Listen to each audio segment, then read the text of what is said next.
4월 15일 실시되는 국회의원 선거가 하루하루 다가오고 있습니다. 헬로티비 뉴스에서는 유권자들의 선택에 도움을 드리기 위해 우리 지역의 총선 후보를 만나보고 있는데요. 선거구별 후보자 소개는 선거관리위원회의 대담토론 후보자 초청 기준을 준용하고 있음을 알려드립니다. 오늘은 은평 선거구에 재선 도전장을 내민 더불어민주당 강병원 후보 만나보겠습니다. 안녕하십니까? 안녕하세요. 강병원 의원입니다. 네, 반갑습니다. 경선에서 승리하신 후에 은평 지역에 이제 최종 후보가 되셨고 또 재선에 도전하는 거다 보니까 감회가 남다르실 것 같거든요. 어떠신가요? 일단은 지난 4년 동안 초선 의원으로서 제 나름대로 열심히 의정 활동을 했었는데요. 그 의정 활동에 대한 우리 주민들께서 긍정적으로 평가해 주신 것이라고 생각하고 감사하게 생각하고 있습니다. 저는 4년 전에 국회의원은 좋은 법을 만드는 사람이어야 된다라는 생각을 가지고서 의정 활동에 임했는데요. 그 과정에서 미세먼지 특별법도 만들고 폭스바겐 재발 방지법도 만들고 좋은 법을 만들었는데 이런 부분에 평가들 좋게 해주신 것 같고 또 집권 여당의 원내 대변인을 맡아서 국민의 목소리, 당의 목소리를 대변하는 데 했었는데 그런 부분도 좋게 평가해 주신 것 같습니다. 또 지역을 위해서 국립한국문학관 유치하고 GTX-A를 착공하고 그리고 신분당선을 성공시키기 위해서 노력하는 모습 그리고 진관동의 학급과밀화를 해소하기 위해서 노력했던 것 이런 부분들에 대해서 긍정적으로 평가해 주실 것이라고 생각하고요. 초심 잃지 않고 열심히 하겠습니다. 네, 알겠습니다.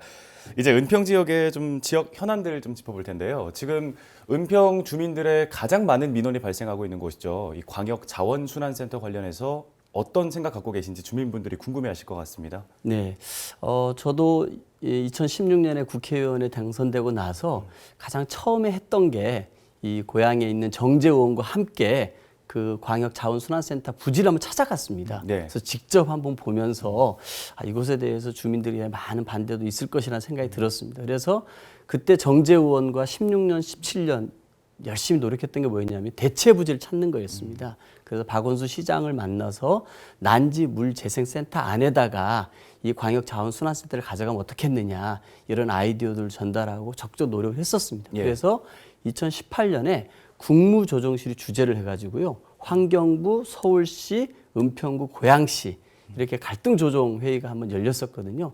근데 그 회의가 좀 몇 차례 됐습니다만 결국은 고양시, 은평구 이렇게 합의점을 찾지 못하고 대체 부지를 찾지 못해서 이 논의가 종결이 됐었습니다.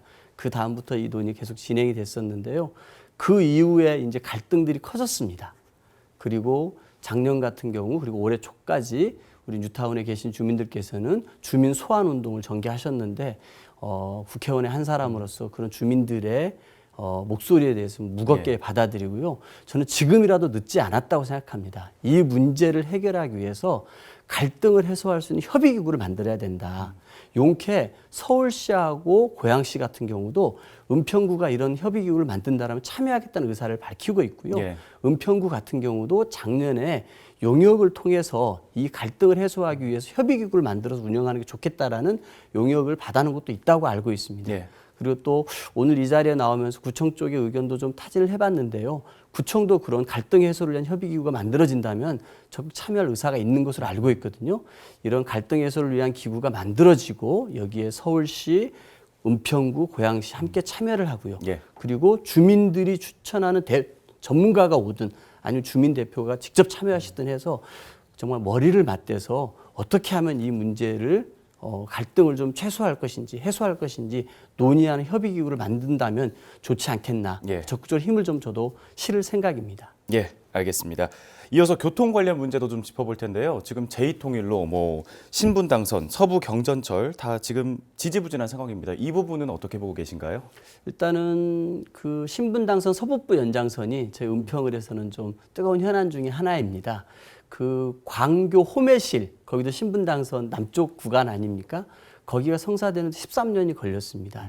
1조 6천억이나 되는 큰 국책 사업이기 때문에 1년 안에, 2년 안에 쉽게 되지는 않을 것 같습니다. 특히 우리 같은 경우는 재작년에 예비 타당성 대상 사업으로 올렸고 작년에 중간 분석 결과가 나왔는데 경제성이 낮다라는 얘기가 나왔습니다. 저는 동의하지 않습니다.